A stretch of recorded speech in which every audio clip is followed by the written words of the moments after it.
Hello everyone, welcome back to the channel. My name is Cordumt. We are going to continue our adventure in Rogue Trader. So, in our first episode, we discovered that we are a heir to Theodora von Valancius, the Rogue Trader on board of this particular ship, and that something awful is going on. People are trying to kill us, we don't know why. Let's continue exploring. The massive golden structure never stops moving for a moment. Light bounces off the orbits and figures. Oh. Representing celestial bodies. Okay, I'm gonna keep this open because we're gonna need it. And our current quest, let's see, is to find the Arch Militant, Mort. He was the guy who was fighting here with the flamethrower. Our map doesn't show anything, but we have not explored this region under here. And this bridge is raised, so we cannot go through. Nothing really over here.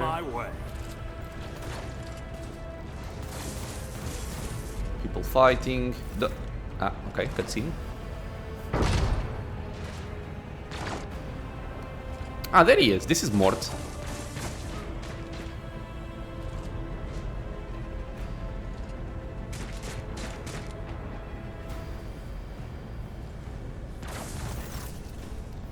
Once again, Conrad Voigtvir. Conrad Voigtvir lets out a sigh of relief upon seeing you. Thank Providence you are alive and well. Always on time, eh, Conrad? The moment we finish chasing the riffraff around the deck, you show up. Always just after the fighting's done. You could set your chrono by it. Okay, they don't like each other apparently. Conrad pointedly looks away from the Arch-Militant to you. Mort, pull yourself together. The Arch-Militant looks back at you. What? Did the Lord Captain send you to chivvy us along? We are all done here. I'll report right away. Mort pulls his Vox from the belt and hurriedly reports on the situation. Here comes Theodora and Abelard. Master of Whispers, what is happening on my ship? The Voxnet is silent, the Voxmaster is not responding, armed assailants have stormed the officer's deck, and my Arch-Militant just destroyed several more heretics on the way here. Is this a severe case of warp madness? Have some of my crew lost their minds and forgotten who they are and whom they serve? Report. So, just checking again, the warp, an alternate dimension of pure energy and madness existing as a mirror to real space. And the Voxnet is a piece of technology used to communicate over short distances or to record sound. So basically, a Vox is like a handheld radio, and the Voxnet is the intranet that connects all of the Voxes together. I have not yet received word from the Engineerium regarding any Geller field failures, but communications were already unstable half an hour ago, and now they have ceased altogether. Whatever the cause may be, the consequences are spreading fast. I am receiving scattered reports from the middle decks, and the only Voxcasts from the lower bays are one-way heretical gibberish. Voigtvir pauses. That the madmen have already reached the officer's deck suggests that this outrage was planned in advance. Perhaps this is an organized mutiny. Okay. Mutiny? But who would attempt a mutiny here in the warp? Lunatics, fools, heretics. This ship houses thousands upon thousands of people. Pernicious thoughts and warp-induced delusions could have tainted any one of them. It is a difficult notion to accept, but such risks are inescapable. First, we have to confirm that the bridge and the navigator's sanctum are secure, and I have the means to do both things at once. Her expression changes as her eyes flash ominously. Theodora looks at Voigtvir. Edeltrad, where is he? I must know if he is unharmed. A psyker aboard a ship that is potentially being assailed by the warp could pose a greater threat to himself and others than a whole army of madmen with improvised weapons. I tried to locate him, but the last thing known about his movements is that he arrived on Transitional Deck 18. Blast it! Master of Whispers, find Edeltrad immediately. Seneschal, locate Class and the Sister of Battle. Both are to remain at my side. Arch-Militant, with me. I must go to my study, and it appears that we might encounter heretics along the way. Cordumt? Theodora glances at you thoughtfully. If I may, Lord Captain, Voigtvir's voice is soft and cautious. Transitional Deck 18 is at the heart of the disturbance, and if our goal is to bring Edeltrad back, I could use some support. After all, I am not as adept at directly confronting enemies of the house as the esteemed arch-militant, and taking into consideration Edeltrad's psychic powers... Oh. Wait, people just went away. Okay. Okay. Then it's settled. Cordumt, find Edeltrad and bring him here, in whatever state you find him. This elevator, she pointed to massive doors, leads to restricted compartments such as my personal chambers and the bridge. Do not let me down. I require you both. Do you understand? In whatever state, what does that mean? Conrad coughs. We are in the warp. Considering the attack, there could be a disruption in the Geller field and the infiltration of malevolent forces onto the decks. Psychers can react to such things in the most unpredictable ways. Enough! Master of Whispers, you must not allow my heir to turn into a mindless mutant and to perish under Enforcer fire. Do whatever it takes to bring Edeltrad back to me. I hear and obey, Lord Captain. Theodora waves a hand impatiently. Then move out. Mort, come.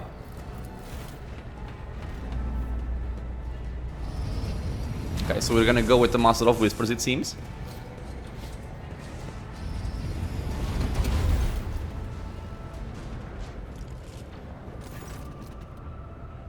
Voidvir gives you a nod. Are you ready to head to 18? It is a long walk and you do not even have proper gear.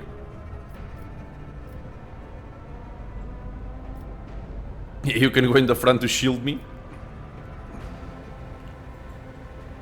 Yeah, the Lord Captain made it clear that relying on you is fraught with risk. Okay, let's not be mean. I shall make do, lead the way. Of course you will. He rummages in his pockets for something. Lady Theodora would never have someone she couldn't rely on as one of her heirs, but that is no longer relevant. With a pop and a sharp crackle, something hits you in the abdomen, and you are consumed by unbearable, gut-wrenching pain. Betrayer! I promised you a special destiny, Cordumt. It is time to fulfill it. Yeah, so this guy seems to either be behind the attack or making an opportunity for himself during the commotion.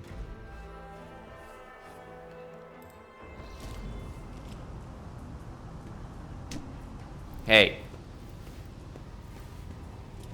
Careful, careful. Be gentle with our guest. He has an important mission to complete during our visit to the warrant chamber. And for that, I need him breathing. Ah, you are back with us, I see. Delightful. So, let me just see something if I can. Oh, I cannot open my journal during dialogue. A quest seems to have failed. I would guess it's story related and it's meant to happen that way because I didn't really get a chance to do anything about it. Voidvir, you two-faced scum. You are the one behind this mayhem. How perceptive of you. Bitch. I'll help you with the next insight. I need you here for your blood. You have the option to share it voluntarily, or I will squeeze it out of you myself. I'm guessing he needs my blood because I'm, you know, a hair. We are in the anteroom of the warrant chamber, this voidship's most hallowed vault. There, beyond those gates, lies the relic that gives Theodora all of her power. The sacred warrant of trade. Only one obstacle remains on my path to obtaining it. The gates of the chamber are guarded by the sentinel. An ancient device that will only open the door to a true heir of the dynasty. I expected to do this part myself, but never mind. You will offer your blood to the sentinel. What is it, inbred? Is your blood too thin for the sentinel? I will go with this one. On the contrary, the warp's blessing has raised me too much above your kind, fond Valancius. The sentinel refused to submit to me. But you can help. After all, isn't that what family is for? The warp's blessing. I don't know what that means, but it sounds evil. So apparently we succeeded on a hidden coercion check. What sorry pathetic excuse do you even have for your apostasy, you sordid wretched piece of rock shit? Wretched? What do you know about wretchedness? Theodorus Kerr. Are you hoping to buy a grain of her indulgence with your blind loyalty? Oh, I know this delusion. But thank the gods it no longer has power over me. Humanity can rot. I no longer serve mortal kind. Yeah, so what he just said, plus the part about the warp's blessing... Once my work is done, I'll make that pompous wench von Valancius watch as I sacrifice her entire dynasty and commit their fate to the gods. And you will be the instrument by which I will accomplish this righteous act. Oh, okay, so skill tests and dialogues. One of the available dialogue options requires making a skill test. No, it doesn't, unless it's this one here. Unlike with passive tests, which are made automatically, in this case you can decide whether or not to select an option, the consequences of which will depend on the result of the associated test. Success or failure affects how the dialogue will develop. Depending on the context, you might change the course of the conversation, alter the character's attitude, or perform an action whose consequences will only become apparent later. Hover your cursor over the dialogue option that requires a skill test, and you will see a tooltip detailing your chances of success. The number after the skill's name indicates the difficulty of the test. Once your character starts traveling with allies, the party member with the highest score in the applicable skill will be selected for each test. I think this is wrong, because I don't think anything here has a skill check. But, okay. So, the blade flashes in the dim light and drops of blood appear on your palm. For a brief moment you feel nauseous, your head is spinning, and then quiet whispers begin to flood your mind. More and more sourceless voices echo each other, drowning out your own thoughts, replacing them with a singular urge. Go to the gate. Go to the gate. Go to the gate. We're gonna try and fight the voice in our head. Get out, I'm not your puppet. The voices in your head giggle and mock your desperate outcry. You feel this intruding influence forcing you onto your feet and making you take a step toward the gates looming in the center of the chamber. Okay, yeah, so we get no choice here, honestly.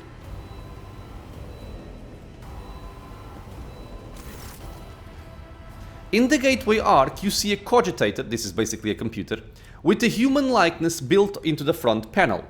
As you approach, the torso twitches slightly. This is a servitor, a mindless cybernetic drone created from a fusion of human flesh and robotic technology used to carry out simple manual tasks. An obedient automaton created from a lobotomized human being. The sentinel turns its head to you, one of its eye sockets lighting up with two ember-like irises. Now this is a skill check, right? So we have... the skill check is tech use 45, we have 40 in tech use, which apparently results in an 85% chance to actually pass it. Let's try it to examine the device. And we succeeded. You carefully inspect the design of the gate cogitator. What immediately catches your eye is a strange alloy that was used as material for the machine's components, some of which are unfamiliar to you. You suspect this might be some kind of archaeotech relic. An incredibly rare and powerful piece of technology from humanity's ancient past. We gain 20 experience, and let's look at our check. I don't know, I'm still trying to understand what's happening here with inconsistencies, because when I hovered over the check in the dialogue, like the option here, it said 85%, but now it shows 65.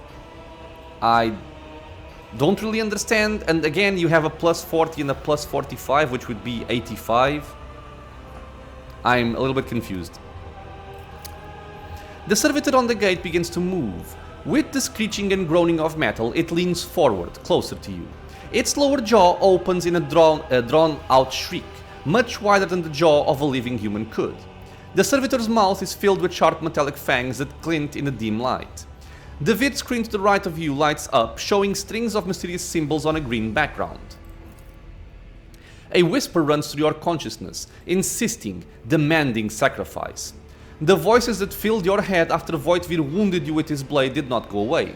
On the contrary, their source coiled itself into a tight knot somewhere in the depths of your mind. Okay, let's examine the sentinel. The servitor looks noticeably different from the ones you are used to. Its skin covering is stitched together with copper thread, and it has metal hinges in place of the standard joints. It seems that the creators of the Sentinel did everything to ensure that the service life of this unit would be much longer than that of ordinary automatons. Now let's look for anything that could be used as a weapon. It might come in handy. You look around in hopes of finding at least something that could work as a weapon. Your search is in vain. The chamber anteroom is completely empty and in perfect working condition, nary a broken panel or a protruding piece of rebar in sight. Okay. Look back. Did you forget something? I suggest you hurry. Okay, well, we have no options here. Let's place our hand into the Sentinel's maw. The Sentinel's jaws clamp around your hand, puncturing your skin and sinking into your flesh. A few dark drops fall into the servitor's throat, and immediately you hear humming as the servo motor starts up and the pumps stir into motion. The vid screen of the cogitator flickers. Several long minutes pass. The Sentinel's jaws remain closed and you are beginning to feel sick. Perhaps if you were to lean against the gate you could catch your breath. Maybe even close your eyes and pretend none of this ever happened. High levels of caustic humus. The subject is in a state of heightened stress. Do you require assistance? Oh. You do not understand where this quiet voice is coming from, crackling like static. Is it the Sentinel, the cogitator? Is it a figment of your weary mind? Whichever it is, you can clearly hear every word. Who is this? Genetic code identified. Child of House von Valancius. Do you require assistance? So you hear the voice again, and this time you realize that it is coming from the two speakers built into the Sentinel's shoulders. You hear a displeased grunt in your mind, as if the lurking entity has sensed something that is not to its liking. Yes, Sentinel, traitors threaten my life and the safety of the warrant. Pain shoots through your head and subsides just as quickly. It would seem the entity coiled in your consciousness does not have the ability to do you any real harm. Request accepted. Initiating defense protocol. Hey.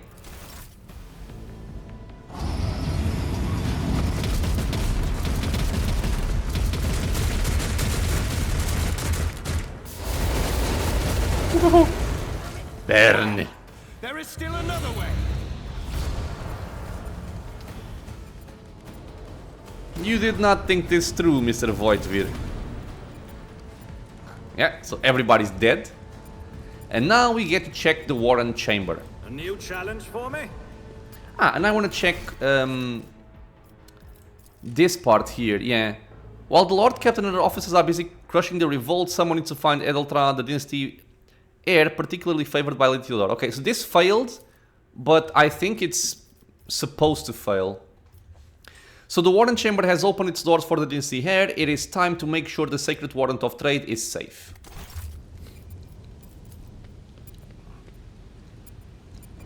Wait, oh, what is this? I have an old injury. So this is what I was talking about in the previous video. That might be a little bit annoying. So, an injury that wasn't healed in time. It can be healed with a medkit, but it requires passing a Medicae skill check to succeed. Too many injuries reduce the character's resolve and cause traumas. So yeah. I'll lay claim to the stars. The one good thing about these negative effects is that if you go to the ship, which will make sense later, all of them get removed. This looks awesome. Valancius. VV von Valancius.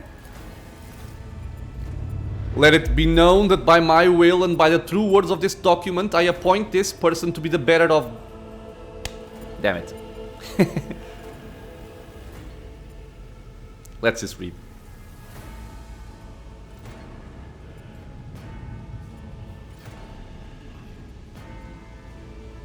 Oh.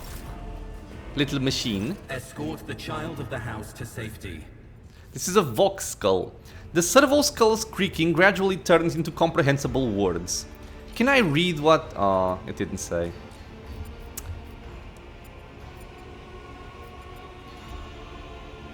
What madness is happening here? Who are you? Who addresses me? Temporary obnubilation following acute stress. Mobile unit of the warrant sentinel standing by. He's a mobile unit of the warrant sentinel. Okay. Are you the warrant sentinel? Mobile unit of the warrant sentinel designed as a personal escort of the child of the house and a means of communicating with the rogue trader's subjects. Mobile unit standing by. Will he be like a pet? That would be cool. I need to contact someone, preferably Theodora. Voxcast frequencies disrupted. Initiating setup. Establishing connection. Oh, okay. In place of the mechanical screeching, the servo skull's Vox projects the voice of Theodora von Valancius, distorted and ridden with static, yet still recognizable beyond a doubt. Vox Master, restore communication with the navigator's sanctum. I am trying to contact the bridge. If anyone can hear me on this frequency, regroup all available forces and head to the upper decks at once. I repeat, regroup all available forces and head... Communication protocols breached. Signal latency assessment unavailable. Unable to establish two-way connection. Okay, I need a weapon. I'm utterly defenseless. Distance from the current location to the nearest arsenal. Initiating situational calculations. The servo skull goes silent, its relays clicking. Second after second passes, and you realize that the servo skull will not answer you. Okay, well then lead me away from here. Middle and upper decks. Assuming the probability of safe placement in areas of concentration of armed units. Calculating.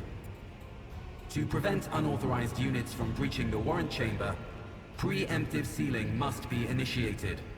The mobile unit will start executing the received order immediately after the safety of the warrant is secured. Okay, so he wants us to seal this chamber before he can actually lead us out of here. Journal. This is pretty familiar, I guess, but let's see it. As the game story unfolds, you will see notifications at the top of the screen indicating that the status of your current objective has been updated and that new information has been added to your journal. You can open the journal by pressing J or clicking la la la la. Journal entries help you keep track of current events and guide your character on their journey. The Quest tab tracks the progress of the main story. Here you can find information about any quests you have accepted and their current status. Use the journal to help yourself understand where to go on the next steps of your adventure. The rumors and contracts, this says orders, okay, sections also contain important information. You will learn more about them later. Is this something from the early access? Aha, it is, it's an old image. Somebody didn't swap the screenshot in the Word document. So this is empty. This is empty. And yeah, our quest by the right of blood. Okay, we have to lock the chamber. Okay, Mr. Voxskull, I will help in that regard. So let's seal the warrant chamber by interacting with the cogitator.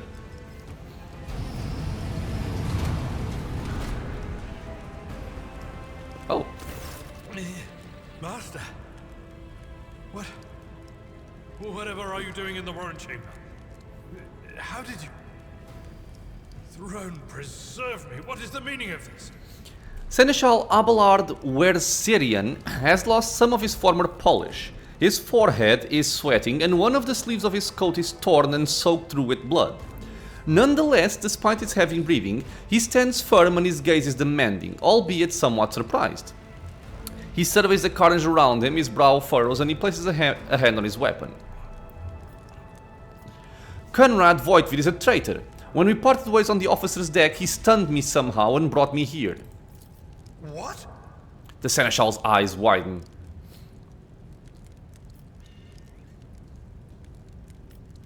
Well, both of these sound very true, but given that he was talking about the blessing of the warp and no longer serving humanity, I'm gonna go for this one. He's clearly serving the unholy gods of the warp.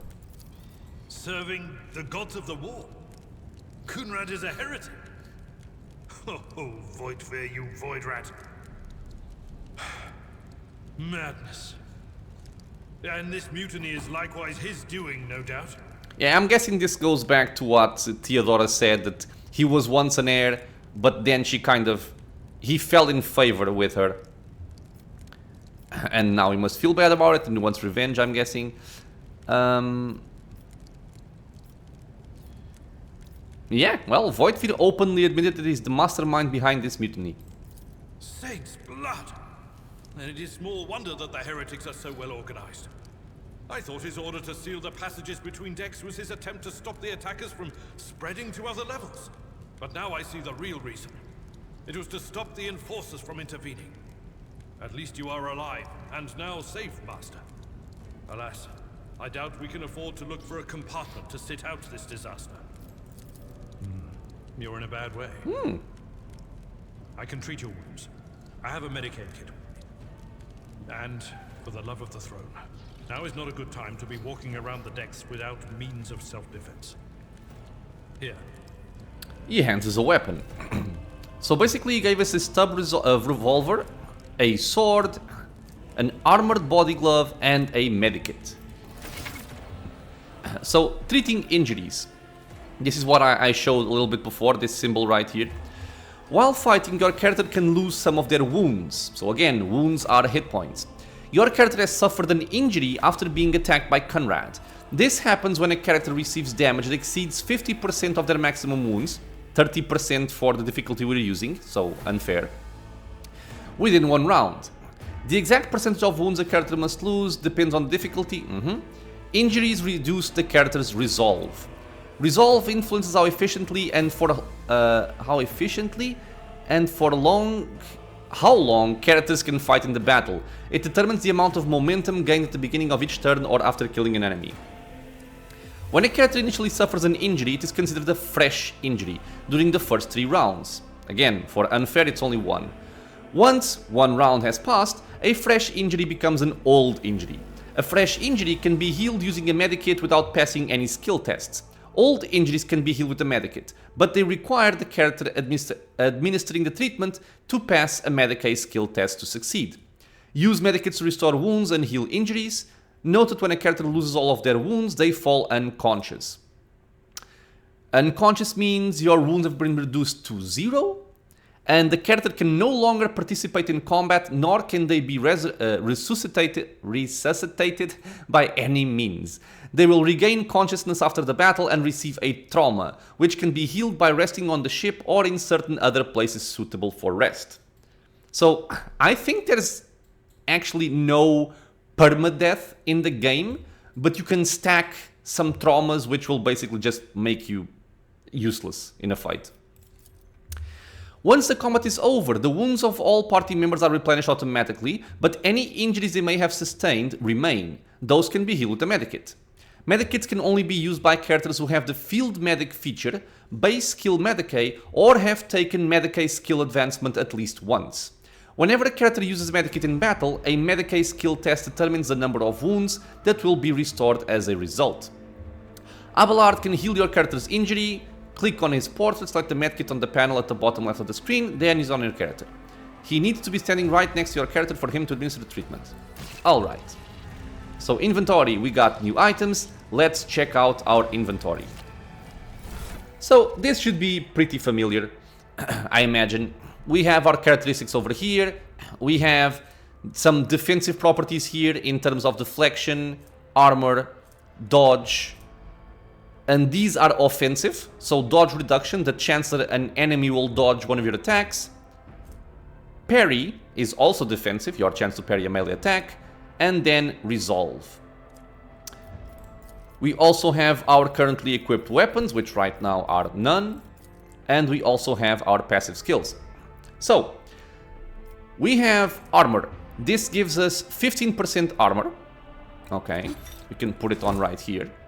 We have a medikit, which we can see right now that we cannot equip it because we don't have any of these prerequisites. But we do have a sword and a gun.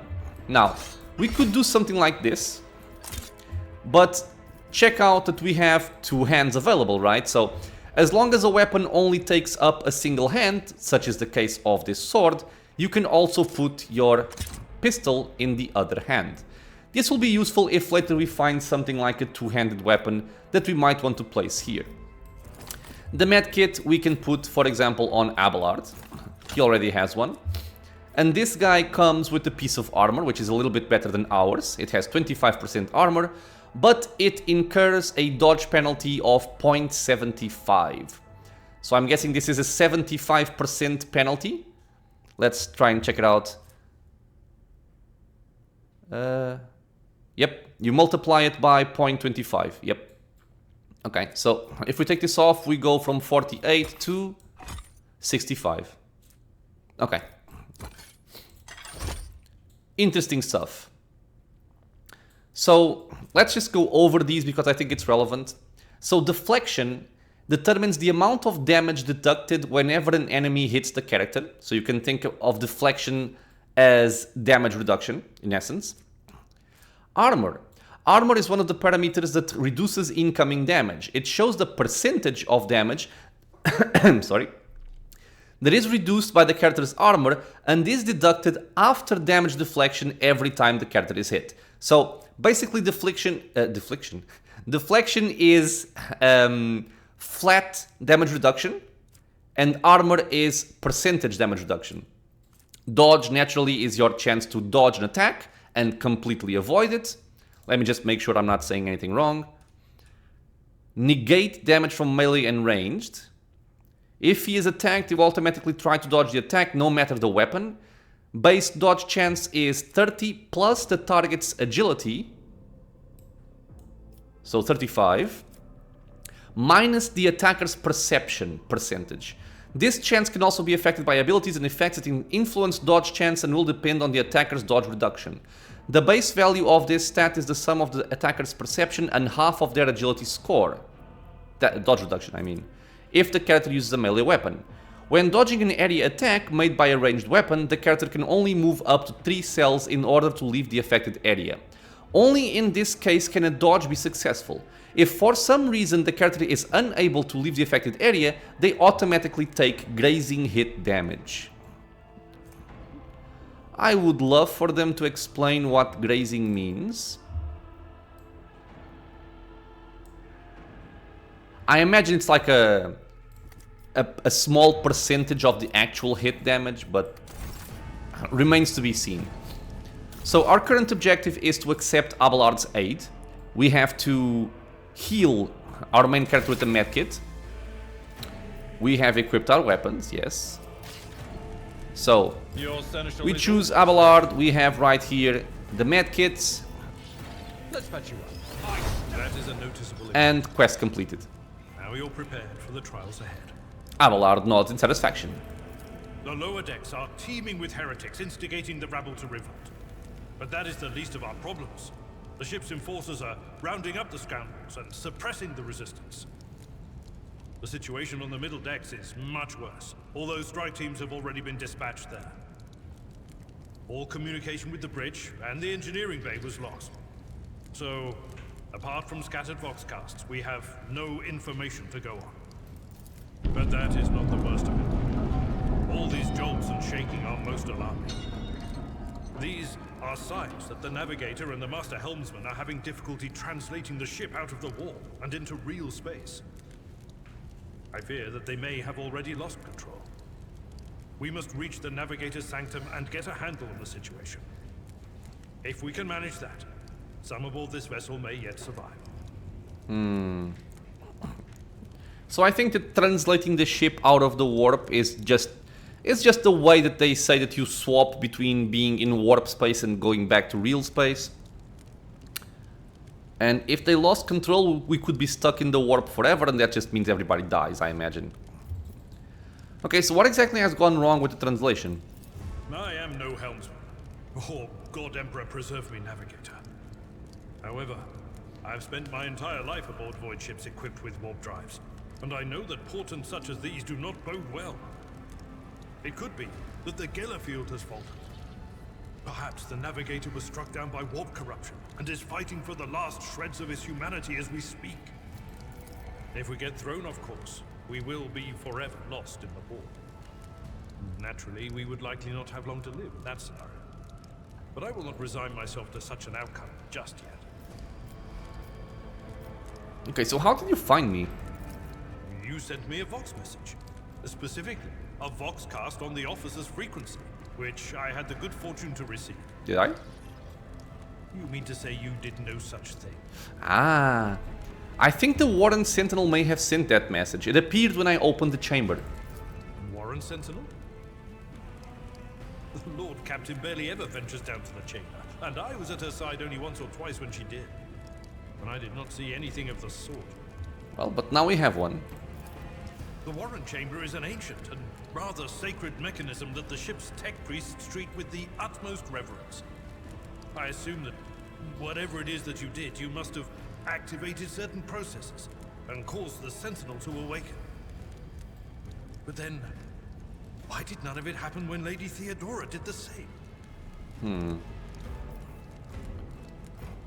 Okay, so what can we expect to find in the Navigator's Sanctum? During warp transit, the sanctum is closed to all who are not involved in traversing the Empyrean. And for good reason. For the Navigator to open their third eye and perceive the way, the sanctum must be bathed in the energies of the immaterial. Only a Navigator can withstand such an ordeal.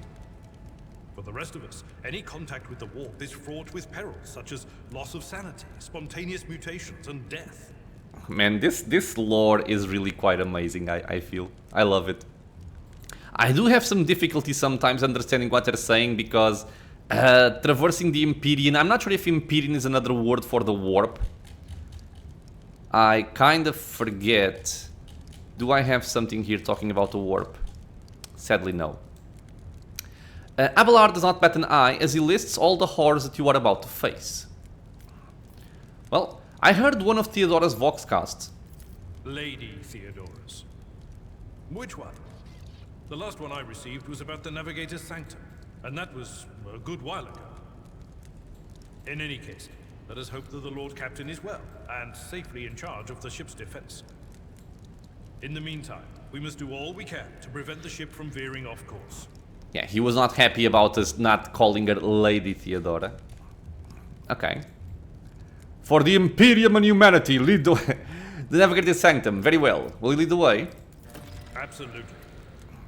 Let us proceed. Okay. A wave of static suddenly erupts from the servo skull, and you can make out Theodora's words through the noise.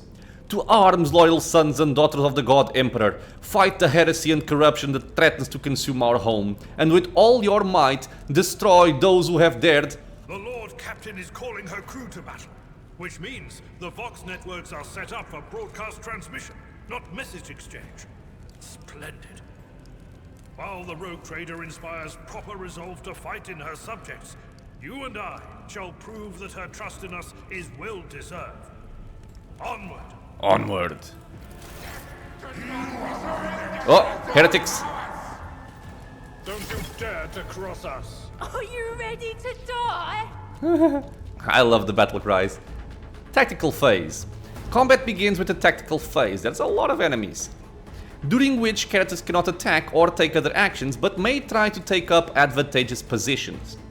So we can select our characters on their portrait at the top of the screen, then click on the cell you want the character to move to. Red cells are areas inaccessible to the character. During the tactical phase, each character in the party may move up to their maximum movement points, but cannot position themselves adjacent to an enemy. Okay, so basically we have like a preparation stage where we can just place our character wherever we want him to start. We can also see that Mr. Abelard failed the Medicaid check to remove our old injury. Let me see if I can find that actually. Yep, Medicaid test. Holy crap. He only had like a 10% chance to win it. Well, that was unlikely. Okay. So, to make use of our noble officer character here, my plan is to keep myself somewhat at range and possibly off to the side, so try to make people go funnel themselves into my direction. It's like over here. And Abelard being more of a frontliner, I can place him close to the enemies and to be my front line. So let's do something like this. Abilities. The combat abilities of characters differ depending on their archetype. Available abilities are located at the bottom right of the screen on the abilities panel. To read the full description of the ability, hover your cursor over its icon and click right button on it. Click left to use the ability. Before it is used, you will get to review its estimated outcome while hovering your cursor over a character or an area of your choosing. You will also see the ability's area of effect, and each character in this area will have a number displayed over them, denoting the probability of being successfully affected. If the ability's effect is guaranteed to work, the ability's icon is displayed instead of a number.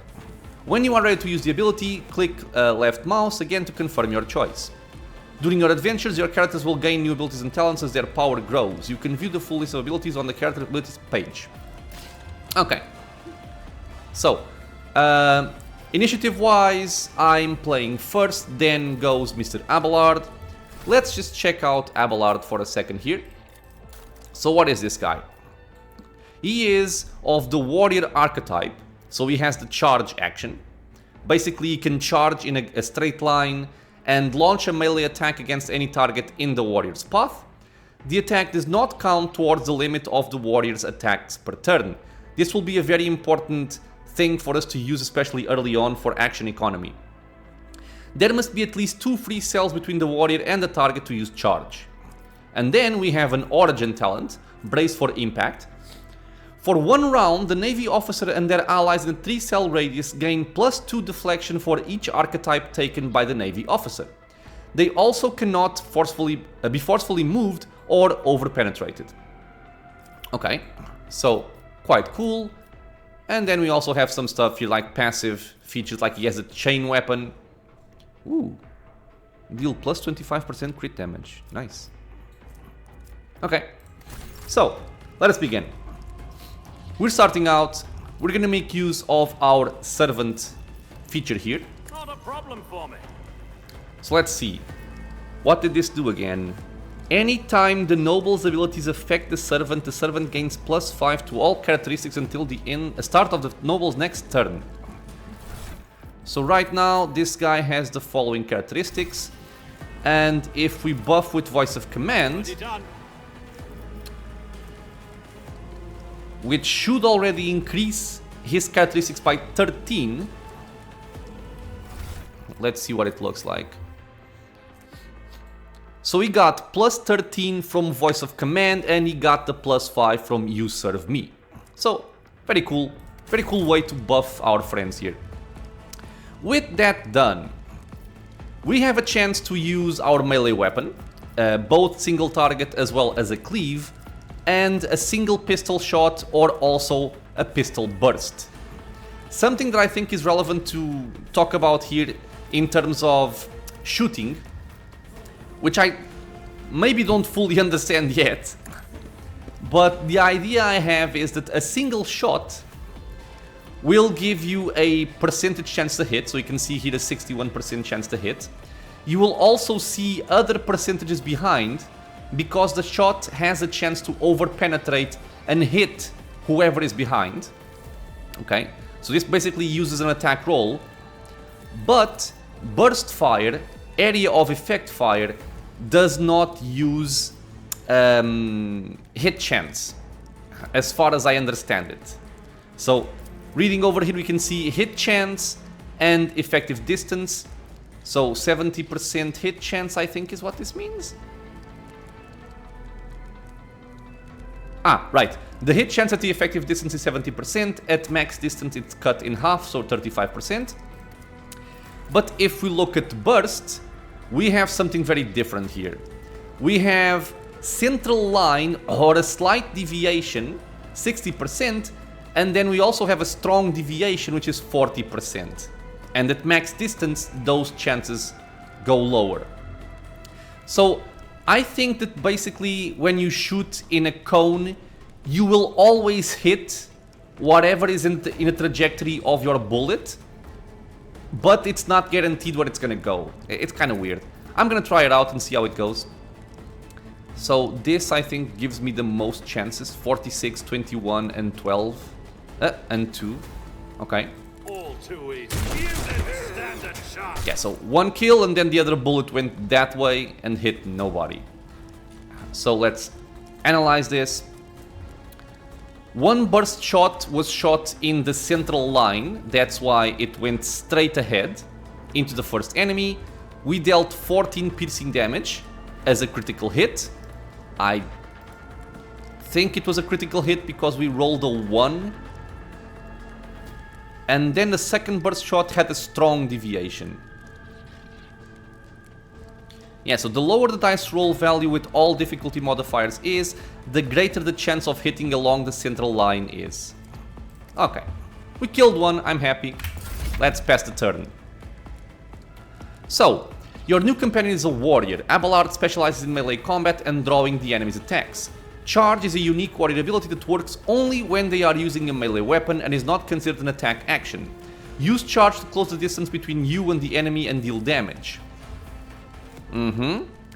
If the enemy is in direct path of charge, Abelard will attack them and will be able to use an attack action afterward if he has not used one this turn. This is very, very useful. Note the charge can only be used if the character is 2 or more cells away from their target. And this is just explaining how melee attacks work. Okay. Okay, so unlike single shots, melee attacks hit automatically with no need for a roll. It's very important. The enemy will try to dodge and parry the attack if they are using a melee weapon of their own. Melee weapons can be used to make area attacks. All creatures in the area will suffer damage unless they succeed on a dodge test, or a parry test if they are armed with a melee weapon. Damage dealt by melee weapons depends on the weapon's parameters and the attacker's strength score. Okay, so now I am actually curious. So what is this for? The weapon skill? Reflects a character's competence in all forms of close combat. It increases their parry and reduces enemy parry and dodge chance against melee attacks. It also increases chances of scoring critical hit in melee combat. Okay, so it does not actually affect damage or hit chance. Well, it kind of affects hit chance because it lowers dodge chances, but okay. So, since we have the most enemies at the start, I'm actually going to use here Brace for Impact. It's a once per combat, but it's going to benefit us both. I will do my duty. We just get some damage reduction here. And now, in order to attack twice per turn, what I would like to do is charge in a charge in such a way that my character is placed adjacent to another enemy. So, if I did this, my character would stop here, attack this one, and then I would not be able to move anymore. Because this ability removes the ability to use movement points. It spins all of the movement points. I could still shoot if I had a pistol, but I couldn't reach anyone with my weapon. If I charge like this, however, my character will stop here, adjacent to this one, and then I can attack him. So we're gonna go for that. At your beck and call. Charge and a hit. Okay, attack of opportunity. Characters with melee weapons, ooh, a space marine, can make an attack of opportunity if an opponent in an adjacent cell initiates movement. It can also be triggered by some abilities. All characters with melee weapons, including members of your party, can make attack of opportunity. The chance to hit and deal damage are calculated just like a normal attack. Okay. Now, we can use a single attack on one of them, or we can cleave. Can I cleave them both? Yeah, because cleave is like 3 positions, but it kind of wraps around when you go for the corners, which is very, very handy. So hit them both. Victory is imminent. There we go. Okay, so 3 enemies down. Pass the turn. We parried. Parried. We got hit for 0. And hit for 0. Pain and duty go hand in hand. So, I will explain why we got hit for 0 in a second. Let's just read this here. So, friendly fire. Be careful. Companions can get hurt by your burst shots or area attacks. To avoid friendly fire, keep an eye on the trajectory of the shots and the area of effect of area attack abilities. There's something here that they actually forgot to mention, which is over penetration. So if I was with my character, for example, over here, and I shot this guy with a single shot, if the bullet over-penetrates, it would also hit my friend. So also be careful with that. Okay, so got it. And he got hit by 0 damage. Let's analyze this here. Man, there's a lot to look at in terms of the rolls. The total hit chance was a 41%. But okay, he rolled 13. I think this 100 is what they mean, that you don't roll hit chances to hit your enemies. You always hit, basically. But what determines if you actually hit or not is dodge and parry. So by dodging, we rolled above. I think this is Abelard rolling. Attacker's agility, attacker's perception. And we also have the armor penalty. Okay, so this here makes sense. We had to roll under 34 and we rolled at 92, so we did not dodge. And as for parry, this is our weapon skill, the attacker's weapon skill. Melee superiority is when you have multiple enemies attacking you. It's basically like being flanked, so you get the penalty for that. Base parry chance plus the chainsword. We had to roll up to a 48. We rolled above, so we also didn't parry.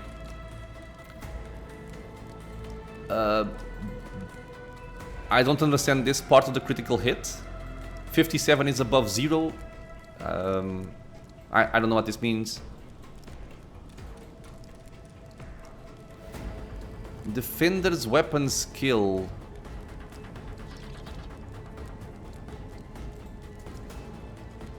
This is very confusing, man.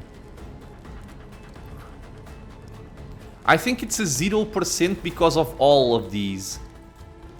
The crit is calculated based on the weapon skill of the attacker, which is 20%. But then Abelard has or applies a penalty of 58% to the attacker's critical hit. Okay, so he basically cannot reach this value. Plus 20% from melee superiority. So it would be 40% chance minus 58%, if I understand this right, which is 0. Okay. And then the damage. The base damage is between 6 and 9. Damage modifiers plus 2 due to strength bonus.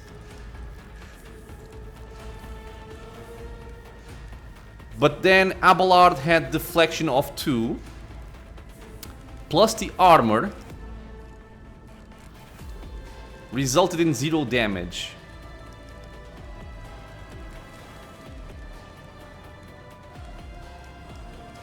Okay. So from 6 to 9. So we subtract 2 from deflection, which would be from 4 to 7. Right?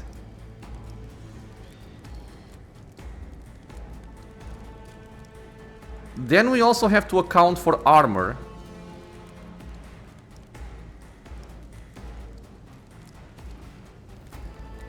Okay, I don't really know. It says the base damage was 1. Minus 7 min damage, minus 8 max damage. Maybe this is something from the tutorial. Okay, I'm gonna move on. I don't want to get stuck here the whole day. In any case, I think my most effective approach here would be to move up to Abelard and then use a cleave. Something also cool to know about the game is that when you try to move your character, you can get a preview of what you are able to do with that move action. So I can see right now, if I go here, I have line of sight for everyone, and I can use a cleave that would hit both of these people, or even Abelard as well if I wanted to. So I'll do this. Parry and parry. Wonderful. Man, they rolled very nicely. Rolled a 20. And rolled a 1. Okay, okay. Well, fair enough. My turn, bitches. Cleave. Indeed. Oh, yes. Okay. So we can charge because we are not more than 2 cells away. Or at least 2 cells away. But we parried. Movement and attack. The order in which actions are taken in combat matters. Your character can only move around the battlefield before they take an attack action. Yeah, this is very important. Once a character attacks, they lose their remaining movement points, unable to move until the start of their next turn. There is a way around this, however, if, for example, the character has some way of gaining movement points after attacking. True enough. Let's go over here. And pew. Suits my purposes. Nothing of value has been lost. Done. Experience points. You can advance the level of your character and companions. Prevailing in battles, exploring the Coronis Expanse, and completing quests earns you experience points. I don't think I have to read this. Actually, I might. It might be relevant something here. So, getting experience points, you can level, new progressions. Okay. Your companions gain new levels at the same time as your character. Even if they are not included in the active party during your journeys, you can always increase their level later. Thank you, game. Finally, they do something that doesn't involve having to manage experience throughout the party members. Okay, pretty cool. Can we loot? Yes, we can. Collecting loot. Defeated enemies have no further need for their former belongings, but you can discover valuable trophies among them. Items on the right side of the trophy collection window go to your inventory. So this part here. Such items can be used or equipped by your characters. Items on the left are packed up as cargo and sent to your ship, which can later be used to trade with various factions. Interesting. You can move trophies from one side of the window to the other by double-clicking on them or by dragging them over using left mouse button. Alternatively, you can use the buttons at the bottom to mass transfer all items from cargo to your inventory and vice versa. Okay, so here everything we can pick up is usable. So we took up 6 swords and a pistol. Alternative weapons. In combat, a character may need to use different kinds of weapons which can be prepared in advance. Open your inventory and prepare different weapon sets. To switch to a different weapon set in combat, press X. Swapping weapon sets in combat does not cost action points. Very cool. So, we picked up a las pistol, which shoots lasers, I imagine. And since our friend over here does not have any kind of ranged weapon, now he has one. Okay. And I'm not going to do my level up right now, because I want to take some time and choose the skills I'm going to be selecting, but we can look at least at the UI. So we can level up over here. We can see that we can level up in our current archetype, which is Officer. And we get some available skills, which are... Well, actually, I can level up right now because this will be actually easy. We can choose only a skill. That's the only thing we can choose at level 2. Persuasion, Commerce, Coercion, Carouse, and Lore Impedium. Let me just see what this does. This is affected by the toughness characteristic. It represents the ability to resist negative effects applied by some poison, stimulators, or alcohol. May give access to new dialogue options. Okay, cool. My character is going for Persuasion. So, plus 10 over there. Affected by the Fellowship characteristic, which is also our main stat. It represents a character's talent to manipulate other people through negotiation. It allows a character to reach their desired goals in dialogues by making good impressions and peacefully convincing others to agree with their point. Okay, it's fine. We have a summary. It is completed. And for Abelard, kind of the same thing. We get to choose between Carouse, Athletics, Coercion, Demolition, and Medicae. I am going to go for Athletics, because I think I will be using him for Athletics checks. There is something to be said about Medicae as well, because having someone capable of healing in the battlefield or just improving their heals is good, and it would also help us, you know, pass checks to remove old injuries as well. But I'm gonna go for Athletics right now. Hopefully it will be useful. And that is our level up done. Okay, easier than expected. I think though that I am going to end our episode right here before we go to the Navigator's Sanctum and explore a little bit further. In this area we took care of everything, we defeated the heretics, we have a new friend in the Vox Skull and a new companion in Abelard.